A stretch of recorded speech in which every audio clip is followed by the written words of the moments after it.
So when geographers look at the natural disaster, we look at the causes. What made that disaster happen? Then we look at the impacts. What effect did that disaster have on people, the environment, economically? Then we look at the responses. What can people do to make the impacts less severe? What can they do to help people? And we've been looking at two different case studies. We've looked at the Somerset levels in the UK, and we've looked at Nigeria. And we've looked at the causes, the impacts, and now we're going to look at the responses.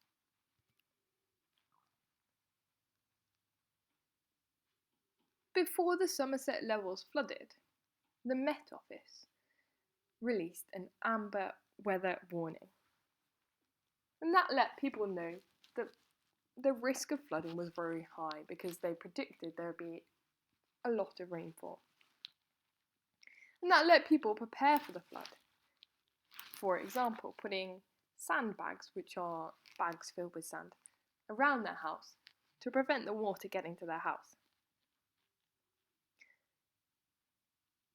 People were evacuated from flooded areas. Evacuation is when people are moved from a dangerous area to a safe area. Although some people refused to be evacuated. As the floods went on, they started pumping water off the levels back into the rivers. Remember that the Somerset levels is a lowland area. Most of the levels is at sea level or just several metres above sea level. Consequently, because there isn't a steep slope, water doesn't flow quickly into the river. Therefore, they used pumps to pump the water back into the rivers quickly. In Nigeria, a lot of the response came from outside organisations rather than the Nigerian government. Organisations such as the UN provided shelters for people who'd lost their homes. And you can see that in the picture on the left. One of the major problems with the Nigerian floods was that sewage, things that you flush down the loo, mixed with drinking water. And that led to the spread of a waterborne disease, waterborne meaning a disease carried by water, called cholera. And cholera is a very dangerous disease. So to stop the spread of that disease, key drinking water points for drinking water were chlorinated.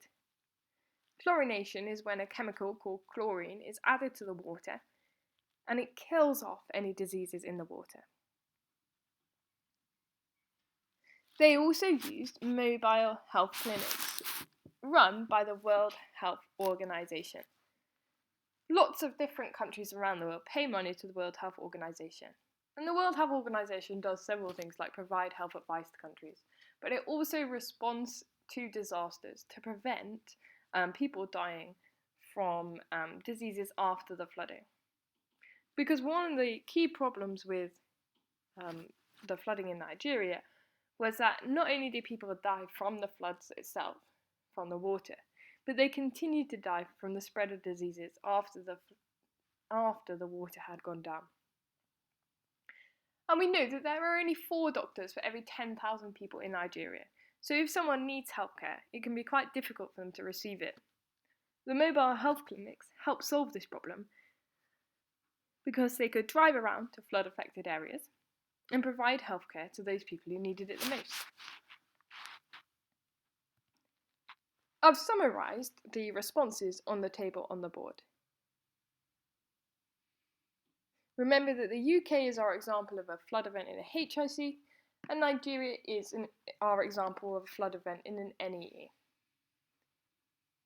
Take a minute to read through the information on the table. Pause me while you do that.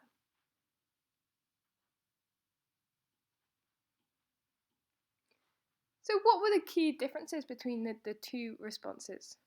Well, one of the major differences was that the response to the Nigerian floods involved people from outside Nigeria, aid organisations. Aid being money or resources that are given to people to help them develop, or in this case, to help them respond to a disaster. And we can see that lots of the responses in Nigeria are to control the spread of waterborne diseases. In the UK, because our sewage infrastructure is high quality, there wasn't the same spread of disease in the Somerset Levels floods.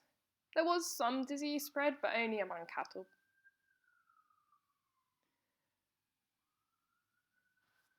It might be really tempting to think, well, Nigerian government failed in its response. They were so rubbish that they needed help from outside. But I think that would be a very simplistic opinion that doesn't really take into account the barriers that Nigeria faced when it was responding to the floods. We'll go on to think about the barriers that Nigeria faced, but first, complete quiz section 1. Open up the quiz, it's in the description box below. Answer section 1, then keep the quiz open as you listen to the rest of this video.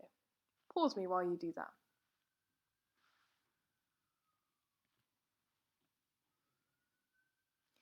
The graph on the screen shows the GNI per capita of the UK, Nigeria, and the Democratic Republic of Congo, and how it's changed over time.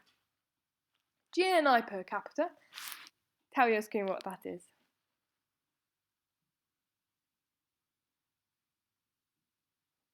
GNI per capita is the total value of goods and services produced in a country in a year divided by the population, and it is a measure of how wealthy, how rich a country is. When we looked at development, we studied the Democratic Republic of Congo as our example of a low-income country, an LIC. And we can see on the graph that the Democratic Republic of Congo's GNI per capita is very low, and it's been very low for quite a long time. And when we looked at development, we looked at the reasons why that might be.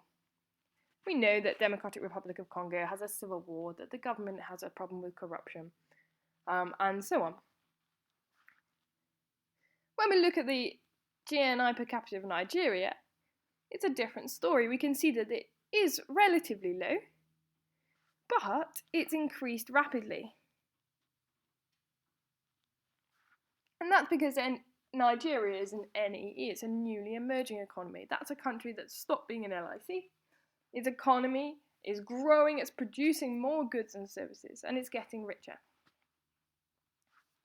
But in comparison to the UK, Nigeria's GNI per capita is very low.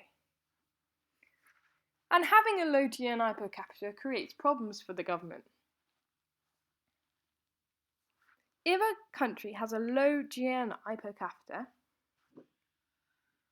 it won't have as many businesses because it's not producing as many goods and services. And people will tend to have low paid jobs. That means that people will have low incomes. So why is it a problem if people have relatively low incomes? And when we're talking about low incomes, we need to remember that that term is relative. So Nigeria's incomes are low compared to the United Kingdom, but Nigeria's incomes are higher compared to the Democratic Republic of Congo. But why is having relatively low incomes a problem? For flood events. Well, in order to respond effectively to a flood event, governments need money.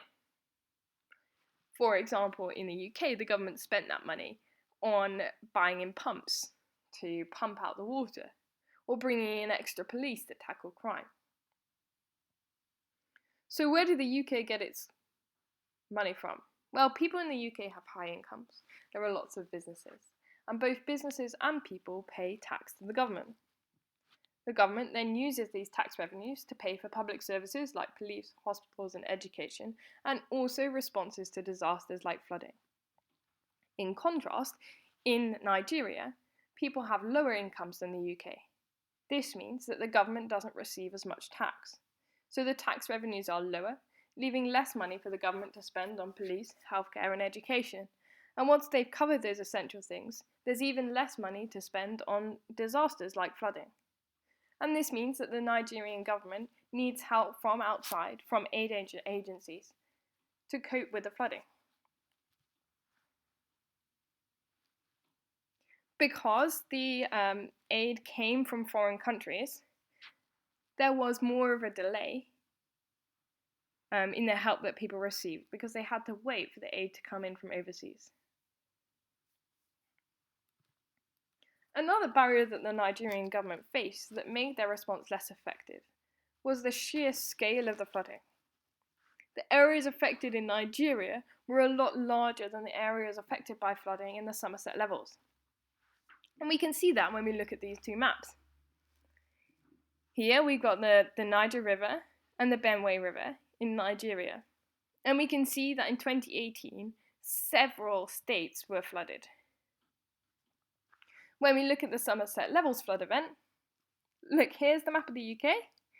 Here is the tiny section that is shown on a larger map in the southwest of the UK, and only a small proportion of that was majorly affected by flooding. So the size of the flood event in Nigeria was a lot larger, and that meant more people were affected, and therefore the government had to respond to more things.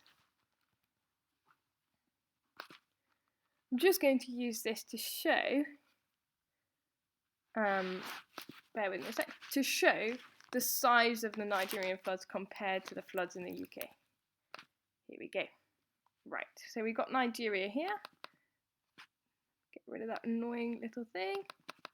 Cool. So Nigeria is here, and we can see it's located in the northwest of Africa here. The Sahara Desert would be here. If we drag Nigeria, we can drag it over the size of the United Kingdom.